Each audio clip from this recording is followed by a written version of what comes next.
मध्य प्रदेश में OBC reservation को लेकर जबरदस्त विवाद खड़ा हो गया है। सोचिए, देश में जहां संविधान ने साफ कहा है कि जाति आधारित आरक्षण 50% से ज्यादा नहीं होना चाहिए, वहीं एमपी की सरकार बार बार ओबीसी कोटा को 27% तक ले जाने की कोशिश कर रही है। लेकिन असली विवाद आरक्षण का प्रतिशत नहीं है, असली बवाल तो उस रिपोर्ट को लेकर है जो सुप्रीम कोर्ट में सबूत के तौर पर दी गई है। एक रिपोर्ट जिसने भगवान राम तक को जातिवादी बता दिया, अंग्रेजों के शासन को अच्छा बता दिया और हिंदू धर्म को अत्याचारी घोषित कर दिया। तो आइए पूरी कहानी समझते हैं स्टेप बाय स्टेप।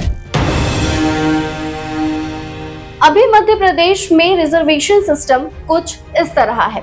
SC/ST को मिलता है 36%, ओबीसी को मिलता है 14%, EWS को 10% और बाकी बचा 40% सबके लिए। लेकिन साल 2019 में जब कमलनाथ सरकार आई तो उन्होंने ओबीसी कोटा को 14% से बढ़ाकर 27% तक कर दिया। सुनने में ये काफी अच्छा लगता है, लेकिन दिक्कत ये है कि संविधान के हिसाब से जाति आधारित आरक्षण 50% से ज्यादा नहीं हो सकता। इसलिए हाईकोर्ट ने इस फैसले को खारिज कर दिया।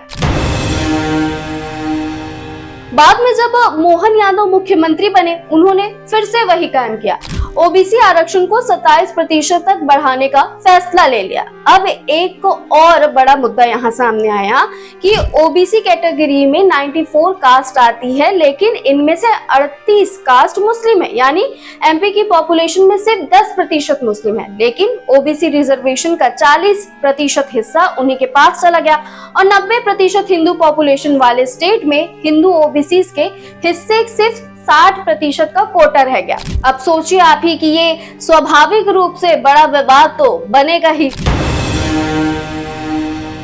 हाई कोर्ट ने इस फैसले को रोक दिया, फिर सरकार सीधा सुप्रीम कोर्ट चली गई। कोर्ट में अपनी बात सही साबित करने के लिए मध्य प्रदेश सरकार ने कई रिपोर्ट्स जमा की, लेकिन उनमें से एक रिपोर्ट ऐसी थी जिसने सबको झटका दे दिया।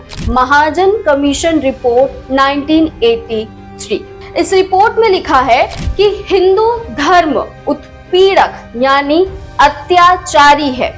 भगवान राम भी जातिवादी थे। अंग्रेज शासन अच्छा था। पेरियार सच्चे सुधारक थे। सोचिए, ये बातें एक ऑफिशियल रिपोर्ट में लिखी हो और वही रिपोर्ट सुप्रीम कोर्ट में पेश की जाए। अब विवाद होना तो लाजमी था। अब सरकार कह रही है कि हमने कई रिपोर्ट्स जमा की है, ये महाजन रिपोर्ट उनमें से ही सिर्फ एक है और ये राज्य की आधिकारिक नीति का हिस्सा नहीं है। लेकिन सवाल ये उठता है, ऐसी रिपोर्ट जिसमें भगवान राम तक पर आरोप लगे हो, हिंदू धर्म को अत्याचारी बताया गया हो, क्या उसे देश की सबसे बड़ी अदालत में सबूत की तरह पेश करना चाहिए? अब सवाल ये है कि इस विवाद का सॉल्यूशन क्या है? पहला ये कि महाजन रिपोर्ट को तुरंत सुप्रीम कोर्ट से वापस लिया जाना चाहिए।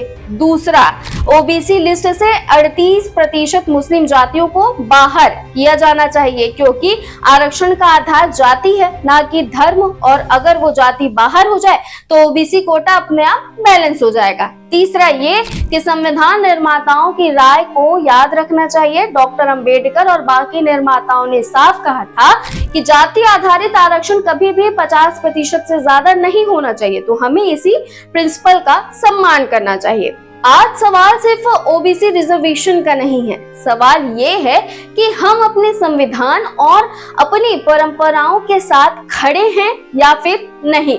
रिजर्वेशन जरूरी है, लेकिन क्या इसे धर्म और राजनीति का हथियार बना दिया गया है?